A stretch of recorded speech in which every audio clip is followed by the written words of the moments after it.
ಅವರಿಗೆ ಮಧುರ ಅಗ್ರಿಟೆಕ್ನ ಸ್ವಾಗತ. ನಾವು ಇವತ್ತು ಇದು 15 ದಿನದ ಕೆಳಗಡೆ ನಾವು ಮಾರ್ಕರ್ ಮತ್ತು ಟಿಲ್ಟ್ ಅಂತ ಹೇಳ್ಬಿಟ್ಟು ಪ್ರೊಫಿಕೋನೋಜಾಲು ಹಾಗೂ ಮಾರ್ಕರ್ ಇದು ಬಂದ್ಬಿಟ್ಟು ನಾವು ಜಾಸಿಡ್ಸು, ಅಫಿಡ್ಸು, ವೈಟ್ ಪ್ಲೇಟ್ಸು ಈ ಥ್ರಿಪ್ಸಿಗೆ ಅಂತ ಹೇಳಿ ಕೊಟ್ಟಿದ್ವಿ. ನೋಡ್ಬೋದು ಇದರಲ್ಲಿ ಗಿಡದಲ್ಲಿ ಯಾವುದೇ ಥರದಾಗಿ ಪೌಡ್ರಿ ಮಿಲ್ಡ್ಯೂ ಇಲ್ಲ, ಪ್ರೊಫಿಕೋನೋಜಾಲ್ ಹೊಡೆದಿರೋದ್ರಲ್ಲಿದ್ದ. ಹಾಗೆ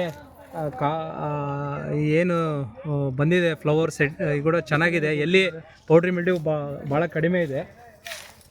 ಇಲ್ಲಿ ನೋಡ್ಬೋದು ನೀವು, ನೋಡ್ರಿ ಇಲ್ಲಿ ಕಾಳು ನೋಡ್ಬೋದು. ಇಲ್ಲಿ ಇದು ಸೆಟ್ಟಿಂಗ್ಸ್ ಆಗಲಿ ಕೂಡ ನೀಟಾಗಿ ಇದು ಇದಾಗ್ತಾ ಇದೆ, ಸೆಟ್ಟಿಂಗ್ ಆಗ್ತಾ ಇದೆ. ಪೌಡ್ರಿ ಮಿಲ್ಡ್ಯೂ ಇದರಲ್ಲಿ ಜಾಸ್ತಿ ಬೂದಿ ರೋಗ ಕಾಣ್ತಾ ಇಲ್ಲ.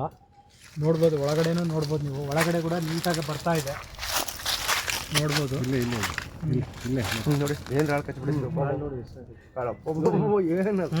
ಅದೇ ನೀವು ನೋಡಿ ಇದೇ ಹೊಡೆದಿಲ್ಲಿದ್ದ ಪ್ಲಾಟಲ್ಲಿ ನಾವು ಏನಿದೆ ಇದು ಮಾರ್ಕರ್ ಆಗಲಿ ಟಿಲ್ಟ್ ಹೊಡೆದಿಲ್ಲ. ನೀವು ಎಫೆಕ್ಟ್ ನೋಡ್ಬೋದು ನೋಡಿ. ಇಲ್ಲಿ ಹೊಡೆದಿಲ್ಲಿದ್ದಕ್ಕೆ ಬೂದಿ ರೋಗ ಎಲ್ಲ ನೀಟಾಗಿ ಕಾಣ್ತಾ ಇದೆ. ಎಲ್ಲ ಇದಾಗ್ಬಿಟ್ಟು ಈಗ ಇದು ಹಳದಿ ಕಲರ್ ಆಗಿ ನೋಡಿ, ಇದೆಲ್ಲ ಹಳದಿಗಾಗಿ ಇವೆಲ್ಲ ಡ್ರಾಪ್ ಆಗುತ್ತೆ. ಇಲ್ಲಿ ಆಲ್ರೆಡಿ ಹಳದಿಯಾಗಿ ಡ್ರಾಪ್ ಆಗ್ತಾ ಇದೆ ನೋಡಿ. ಈಗ ಹಳದಿ ಕಲರ್ ಆಗಿ ಈ ತರ ಡ್ರಾಪ್ ಆಗ್ಬಿಡುತ್ತೆ.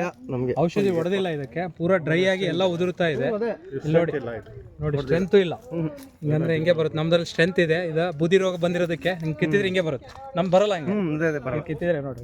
ಈಗ ಜಸ್ಟ್ ಹಿಂಗಂದ್ರೆ ಬೂದಿ ನೋಡ್ರಿ, ಈ ಬೂದಿ ರೋಗ ಬಂದ್ಬಿಟ್ರೆ ಏನಾಗುತ್ತೆ, ಯಾವುದೇ ಕಾರಣಕ್ಕೂ ಕಾಯಿ ಸೆಟ್ಟಿಂಗ್ ಆಗಲ್ಲ, ಹಳದಿ ಕಲರ್ ಆಗ್ಬಿಟ್ಟು ಡ್ರಾಪ್ ಆಗುತ್ತೆ.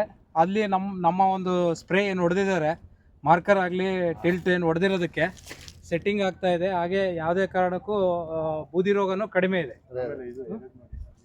ಇದ್ರದ್ದು ಎಲೆ ನೋಡಿ, ಇಲ್ಲಿ ಏನು ಇದಿಲ್ಲ ನೋಡ್ರಿ. ಹಿಂಗೆ ಕಿತ್ತಿದ್ರೆ ಹಿಂಗೆ ಬಂತಿದ್ದು, ಯಾಕಂದ್ರೆ ಇದು ಪೂರಾ ಬೂದಿ ರೋಗ ಆಗ್ಬಿಟ್ಟಿದೆ. ಎಲೆ ಎಲ್ಲ ಪೂರಾ ಇದಾಗಿದೆ, ಎಲ್ಲ ಡ್ರಾಪ್ ಆಗ್ತಾ ಇದೆ. ಅದೇ ನಮ್ಮ ಒಂದು ಇದನ್ನ ನೀವು ಹೇಳಿದ್ರು ಕೂಡ ಬರೋದಿಲ್ಲ. ಸ್ಟ್ರೆಂತ್ ಇದೆ ಹಿಂಗಂದ್ರೆ ಹಿಂಗೆ ಬರುತ್ತೆ. ಯಾಕಂದ್ರೆ ಇದೆಲ್ಲ ಬೂದಿ ರೋಗ ಅಟ್ಯಾಕ್ ಆಗಿ ಹಿಂಗೇನಾಗುತ್ತೆ, ಡ್ರಾಪಿಂಗ್ ಆಗಿಬಿಟ್ಟು ನಿಮಗೆ ಇಳುವರಿ ಬರೋದಿಲ್ಲ. ಮೇಲೆಲ್ಲ ಒಳಗೆಲ್ಲ ನೋಡ್ಬೋದು ನೋಡಿ ನೀವು, ಎಲ್ಲ ಯಾವ ಥರ ಆಗಿದೆ. ಇದಕ್ಕೆ ಔಷಧಿ ಹೊಡೆದಿಲ್ಲ. ಗಾಲ್ಮಿಡ್ಜ್ ಕೂಡ ಇದೆ ಇದರಲ್ಲಿ ನೋಡ್ಬೋದು. ಇದು ಗಾಲ್ಮಿಡ್ಜ್ ಅಂತ ಹೇಳ್ತೀವಿ ನೋಡಿರಿ. ಈ ಥರ ಎಲೆ ಎಲ್ಲ ಈ ಥರ ಗಾಲ್ಮಿಡ್ಜ್ ಬಂದುಬಿಟ್ರೆ ಈ ಥರ ಇದಾಗ್ಬಿಡುತ್ತೆ. ಇದೆಲ್ಲ ಡ್ಯಾಮೇಜ್ ಆಗಿ ಹೆಚ್ಚಿನ ಎಫೆಕ್ಟ್ ಆಗ್ತಾ ಇದೆ ನೋಡಿ. ಲೀಫ್ ಸ್ಪಾಟ್ ಕೂಡ ಇದೆ, ಈ ಥರ ಡ್ಯಾಮೇಜ್ ಆಗುತ್ತೆ. ಅದಕ್ಕೆ ಔಷಧಿ ಹೊಡೆದ್ರೆ ನಿಮಗೆ ಮಧುರ ಅಗ್ರಿಟೆಕ್ನ ಔಷಧಿ ಹೊಡೆದಿರ್ತಕ್ಕಂಥ ಪ್ಲಾಟ್ಗಳು ನೋಡ್ಬೋದು ನೀವು, ಯಾವ ರೀತಿ ಚೆನ್ನಾಗಿ ಬರ್ತಾ ಇದೆ ಅಂತ. ಅದೆಲ್ಲ ಹೊಡೆದಿರ್ತಕ್ಕಂಥ ಪ್ಲಾಟ್, ಅದು ಸೆಟ್ಟಿಂಗು ಆಗ್ತಾ ಇದೆ. ಅಮ್ಮ ಹೆಂಗೆ ಅನಿಸ್ತಾ ಇದ್ರಿ ನಿಮಗೆ? ಅದು ಹೊಡೆದಿರೋದು ಔಷಧಿ ಹೊಡೆದಿದ್ದು ಹೆಂಗೆ ಅನಿಸ್ತಾ ಇದೆ?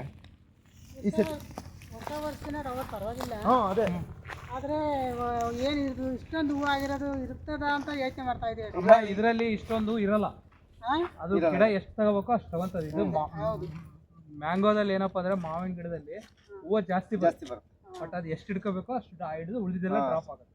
ಯಾಕಂದ್ರೆ ಅಷ್ಟು ತಡ್ಕೊಳಕ್ ಆಗಲ್ಲ ಅದಕ್ಕೂ.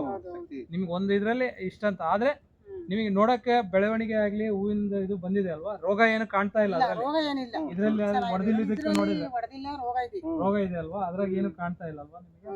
ಸೊ ಹಂಗಾಗಿ ಎಷ್ಟು ನಿಮಗೆ ರೋಗ ಕಡಿಮೆ ಮಾಡ್ಕೊಂತೀವಲ್ಲ ಅಷ್ಟು ನಮಗೆ ಕಾಯಿ ಹಿಡಿತದೆ. ಆಮೇಲೆ ಹಳದಿ ಕಲರ್ ಆಗ್ದಂಗೆ ಹಂಗೆ ಸೆಟ್ಟಿಂಗ್ ಆಗಿ ಅದು ಡ್ರಾಪ್ ಆಗಲ್ಲ. ನೀವು ಯಾವಾಗ ಈ ತರ ಆದ್ರೆ ನೋಡ್ರಿ, ಎಲ್ಲ ಡ್ರಾಪ್ ಆಗಿ ಕೆಳಗೆ ಬೀಳ್ತಾ ಇದೆ.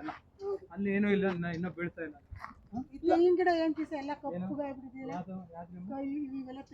ಅದಕ್ಕೆ ನಿಮಗೆ ಒಂದು ಟ್ರೀಟ್ಮೆಂಟ್ ಆಯ್ತಾ ಅನಿಲ್? ಈಗ